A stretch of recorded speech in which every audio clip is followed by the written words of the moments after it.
मुँह बाल कर हमरो के कुछ कहे दे, कुछ कहे दे।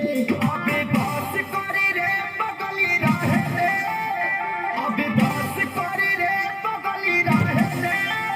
दर्द तेरे मारी मुँह पहिले सहे दे, अबे बात करे रे बगली रहे दे। दर्द तेरे मारी मुँह पहिले सहे दे। अरे बाहर में जाके राजा करेला कमाई, ससुरा में झेलिले सितम।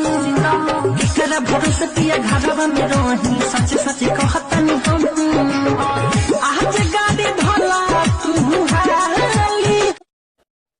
चल ते लड़बे हमरा बड़का भाई के ते मरले बड़ी। अरे बाबू, ए बाबू, हमरा नहीं खेलौकत, ले चल हमरे के हमरा घर पहुंचा दी। पतरी कमरिया हिलाई के तकरार करे बुका, छोटी चुकी घघरी में टंगरी दिखा के मार करे बुका।